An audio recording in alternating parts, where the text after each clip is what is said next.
বড় বড় ধাবাগুলিতে কী পদ্ধতিতে এই ডিম তড়কা রেসিপিটি বানানো হয় আজকে সেটাই শেখাবো খুব সহজ পদ্ধতিতে। তার জন্য আমি 200 গ্রাম পরিমাণে তড়কার মুগ ডাল নিয়েছি। এটা 4 জন সার্ভের জন্য। জল দিয়ে ভালো করে ডালটাকে ধুয়ে নিতে হবে।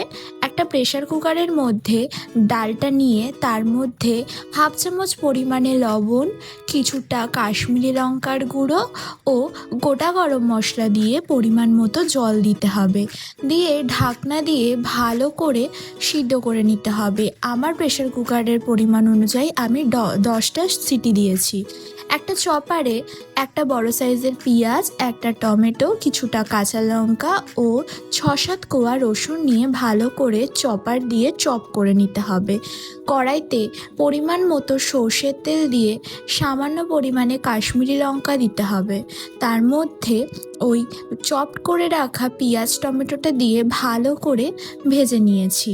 সামান্য পরিমাণে নুন, চিনি ও চিকেন মশলা 1 চামচ, সানরাইজের তড়কা মশলা, হাফ চামচ হলুদ গুঁড়ো, 1 চামচ ধনের গুঁড়ো ও গ্রেট করে রাখা আদা দিয়ে দিয়েছি। আপনারা চাইলে আদার পেস্টও ইউজ করতে পারেন।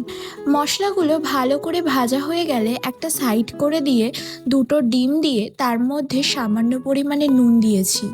ভালো করে ডিমটা ভাজা হয়ে গেলে ওই মশলার সাথে একসাথে মিশিয়ে নিতে হবে। মশলাগুলো পুরোপুরি ভাজা হয়ে গেলে সিদ্ধ করে রাখা তড়কার ডালটা দিয়ে ভালো করে মশলাগুলো আর ডিমের সাথে মেশাতে হবে। একটা খুন্তি বা হাতার সাহায্যে ডালগুলোকে একটু ভালো করে ঘেঁটে দিতে হবে, তাহলে একটা ক্রিমি টেক্সচার আসবে। নামানোর আগে গরম মশলা, ঘি ও পরিমাণ মতো কাসুরি মেথি ছড়িয়ে নাড়াচাড়া করে নামিয়ে গরম গরম রুটি বা রুমালি রুটির সাথে সার্ভ করুন এই ডিম তড়কা। এর মধ্যে চাইলে আপনারা চিকেনের ইউজও করতে পারবেন।